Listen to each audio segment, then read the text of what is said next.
So, about that new and improved Taliban. How's that going so far? A new and improved Taliban. That's like a new and improved kidney stone. I don't see much room for an upgrade. Still, their spokesman held a news conference to say that the insurgents would honor women's rights. Of course, according to the delightful rules of Sharia law. That's like Andrew Cuomo saying, I will from now on respect women's rights as long as they're hot and I can still grab their asses. Meanwhile, Taliban fighters executed a woman for not wearing a burqa. So what's new and improved exactly? They didn't torture her first or kill her entire family?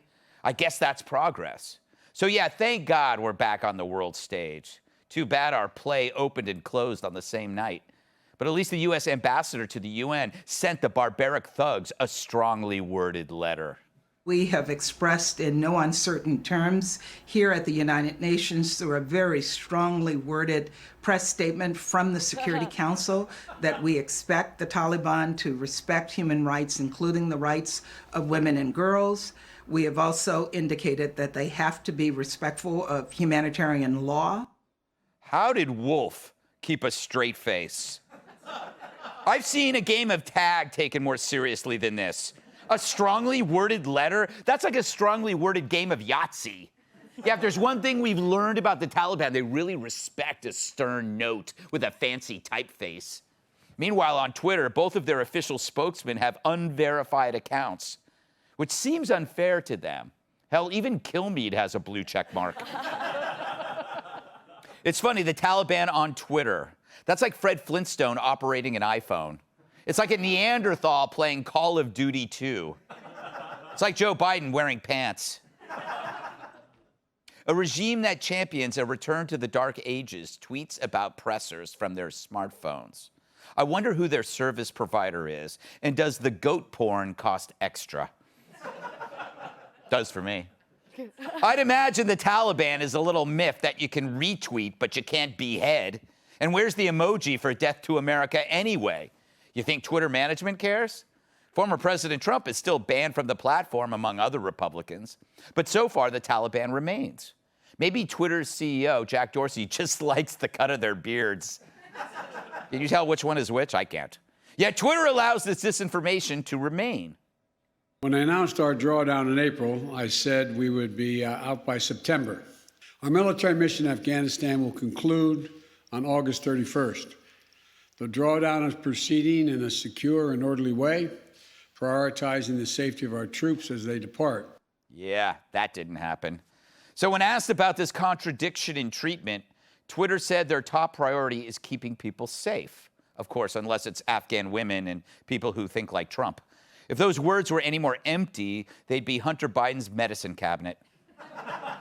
And as for keeping us safe, you could have fooled me, Twitter. The last thing someone sees before Chrissy Teigen ruins their lives are their names trending on your vacuous vomit engine. If you still think that these social media titans have your best interests at heart, you probably think Ben & Jerry's is in your heart's best interest, too. At least the Taliban doesn't pretend to be neutral. Meanwhile, the media says White House officials are troubled on how to get everyone safely out of Afghanistan, which makes sense. After the botched pullout, do you trust any of these bozos to pull anything off besides Biden's compression socks? Meanwhile, Joe disappears for days at a time like he's campaigning again. He hides under more lids than Oscar the Grouch. He spends more time in a bunker than Eva Braun.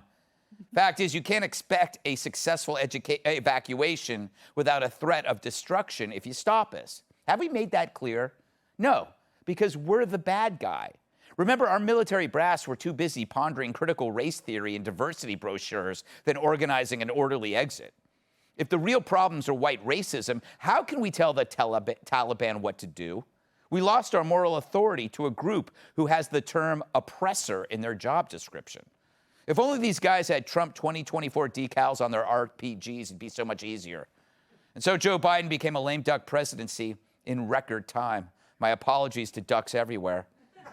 But it's hard to be surprised. This guy's gotten more things wrong than Brian Stelter watching Jeopardy. For the great unifier, he's got an unbelievable talent of breaking things into pieces. He shouldn't be running a country. He should be demolishing kitchens on this old house. We watch our southern border dissolve while being told we must fix Central America's problems. We see law enforcement in tatters as crime rages. We watch our energy policy implode as gas prices soar. But to be fair, he has helped Russia and OPEC. I'll give him that. But no wonder the media, the Dems, and the academic institutions all work together to get this guy elected. And boy, are they quiet now. Thank God they all agreed to bury that Hunter Biden laptop. That story is still harder to find than a Don Lemon viewer. And now, like an aging avocado that looked fine on the outside, this presidency turned out to be gray and rotten on the inside. So what's next? GOP Senator John Kennedy sums it up. It was the biggest terrorist victory since 9/11. And jihadists who want to hurt this country and its people all over the world are reinvigorated today. Try telling that to the White House. They'll still be saying it's domestic terrorism we need to worry about. It's the insurrection. Don't forget the insurrection. Yeah, those were the days when you could pretend your fellow Americans were evil, when in reality, it was your incompetence all along. Let's welcome tonight's guest. This vegetarian is not afraid to start a beef. Fox Business Network anchor Dagan McDowell. This is one Matt who can walk all over you. Former acting U.S. Attorney General Matt Whitaker. She's like a smoke alarm. Loud, piercing, and sometimes you have to change the batteries. Fox News contributor Kat Timpf. And a grain silo is his coffee thermos. My massive sidekick and the NWA World Television Champion, Tyrus. Dagan, good to see you. Great to see you. Yeah, we just did the 5. Yes. That was a joy, wasn't it? Titillating. It was Watch your mouth. What did you make of Joe's speech today? And how do you feel about Taliban being on Twitter? The speech was a 0 because that's how many times he actually addressed what was going on in Afghanistan. The Taliban on Twitter, Trump is not. That will get resolved. But again, I think you talked about this, but the Taliban plays by the rules set by the left, right? That's their fixation. I just hope, because you were talking about energy policy, I just hope that the debacle created by Joe Biden in Afghanistan means that every one of his other planned policies to destroy the United States fails miserably, that it's just a stain. Yeah. For example, just getting middle-class Americans hooked on entitlements, hooked on the government. That's more power and control for the idiots like Biden. Also, the energy policy, again, we're begging countries that hate us to pump more oil, which means that our policy here to destroy our energy economy is just like a recruitment effort for the Greta Thunberg fan club here. It's just for show and nothing more. But I also hope that it means that everything that crinkly crypt keeper hand of Joe Biden touches now carries such a stench that even moderate Democrats will be afraid to touch it because he is toxic. Yeah, I don't know how he comes back to that. Matt, today he said, this killed me. By the way, I'm glad you're doing the workout I prescribed to you. It's working. I know. I'm getting bigger. I'm getting skinnier all at the same time. It's fantastic. And taller. I wish it worked for you. Yes, exactly. Good. Yeah, well. Can't have it all. Yeah. I was going to make a joke about hair, but he could still beat me up. All right. I choose to cut it like this. Good choice. There was a moment in this interview with George Stephanopoulos where Stephanopoulos asked him about the terrible withdrawal, and he said, "It was 4 days ago." A, it wasn't 4 days ago, and B, it shouldn't matter if it was 14 days ago. Yeah. It is crazy. What is going on? Well, when you sleep for 16 hours a day, they kind of run into each other, right? That's true. But I mean, so the first thing I keep thinking about is how uninformed the President of the United States appears to be. Yeah. He's not talking about what's actually happening in the world. He's talking about, maybe somebody needs to say, hey, all these refugees from Afghanistan, they're not vaccinated. Yeah, they don't care. Maybe that would catch them. But I just am really concerned. The American warrior is the best equipped, best trained warfighter anywhere.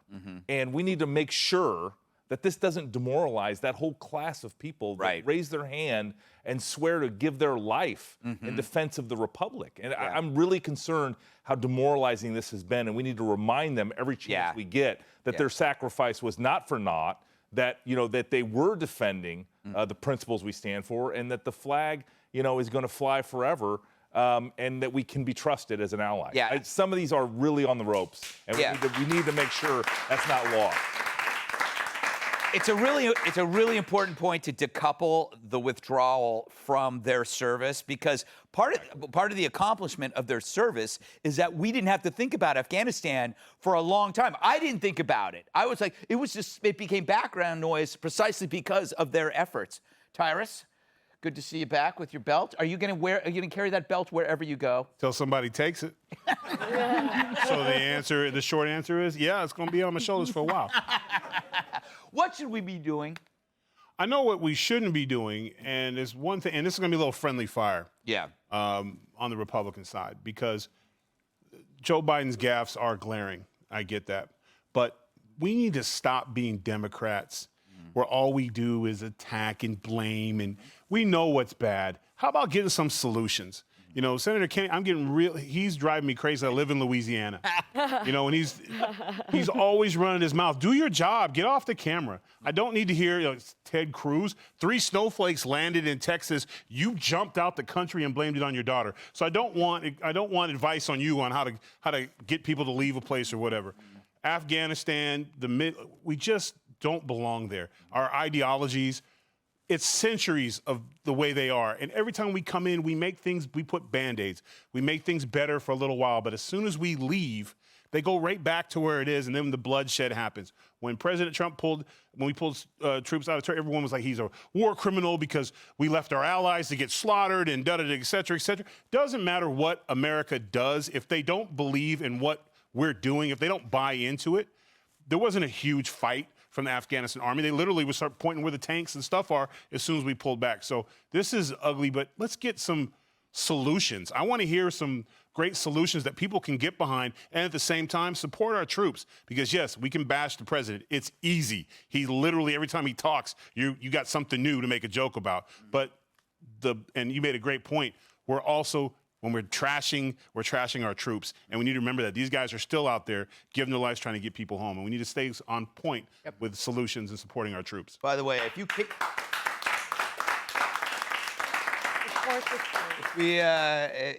you came here for solutions, you're talking to the wrong guy. Anyway, Kat, do you have any solutions?